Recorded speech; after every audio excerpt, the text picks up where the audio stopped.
अंतर्गत यहाँ पर हमारे मैनिफेस्टो में भी है और इसके लिए जो हम पहले से ही करते हुए आए हैं वो भी हमने इसका उल्लेख किया है।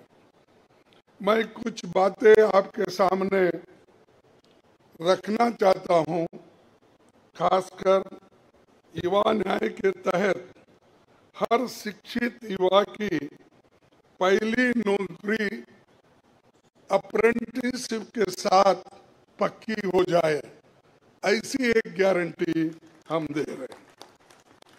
और उसके लिए हम 1 लाख रुपए, उसके लिए हम एक अप्रेंटिसशिप कोर्स करने वालों को खर्च करेंगे। और इससे ये फायदा होगा, किसी ना किसी जगह उसको पक्की नौकरी मिलेगी, क्योंकि ये स्किल डेवलपमेंट के तहत और बहुत से इंडस्ट्रीज में इनको काम मिलेगा। नारी न्याय के तहत गरीब परिवार की महिला को सालाना 1 लाख की मदद देंगे। कोई तालियां नहीं बजा रहे, क्या बात है? गरीब परिवार की महिला को सालाना 1 लाख की मदद देंगे। और किसान न्याय के तहत किसानों की कर्ज माफी और एमएस की कानून की गारंटी भी हम देंगे। और श्रमिक न्याय, इसके तहत मनरेगा में भी 400 रुपए, ये न्यूनतम, कम से कम 400 रुपए मजदूरी दिया जाएगा। हिस्सेदारी न्याय में सामाजिक आर्थिक समानता के लिए हर व्यक्ति और हर वर्ग की गिनती या जातीय जनगणना होगी, जिससे सबको फायदा होगा।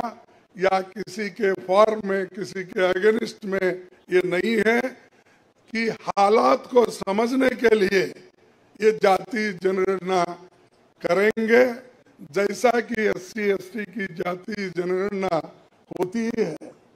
और वैसा ही जो पिछड़े लोग हैं और भी ये अपर कास्ट में भी गरीब लोग हैं, सबकी हालत क्या है ये जानने के लिए हम जाति जनगणना कराएंगे और इसका फायदा हर वर्ग को मिलेगा। हमारे घोषणा पत्र में संवैधानिक न्याय, कॉन्स्टिट्यूशनल जस्टिस खंड में लोकतंत्र बचाओ, भय से मुक्ति से लेकर मीडिया, न्यायपालिका आजादी, भ्रष्टाचार के खिलाफ मुहिम जैसे मुद्दे, कला संस्कृति जैसे विषय भी है। आर्थिक न्याय, इकोनॉमिक जस्टिस खंड में आर्थिक नीतियों, बेरोजगारी, टैक्सेशन और टैक्स रिफॉर्म्स, ये सारी चीजें उसमें हम लाएंगे। इंडस्ट्री और इंफ्रास्ट्रक्चर पर ठोस काम हम करेंगे। राज्य न्याय, जस्टिस फॉर द स्टेट्स में संघीय विकास, पूर्वोत्तर भारत पर रोशनी हम डाले हैं। और जहां कहीं भी फेडरल स्ट्रक्चर को धोखा होगा, हम उस वक्त अपनी आवाज उनके साथ भी उठाएंगे।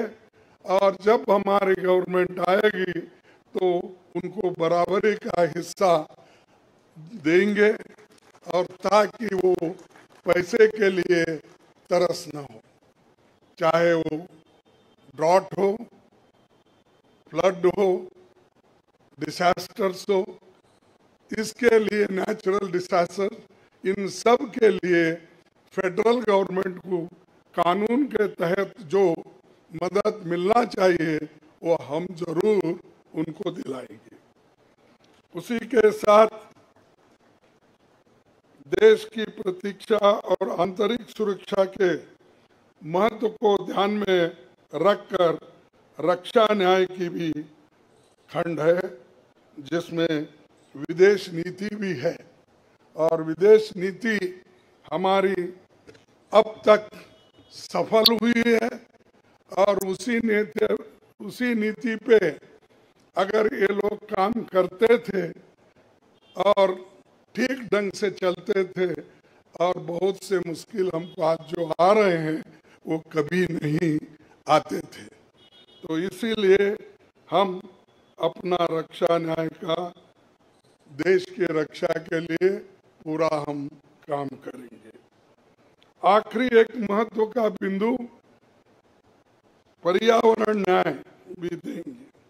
आप सभी से मैं अनुरोध करूंगा कि घोषणा पत्र को बारीकी से देखे, पढ़ के इसमें आपको भविष्य के भारत की शानदार नया तस्वीर दिखेगा और इसके लिए आप ठीक ढंग से आप काम कर सकते हो।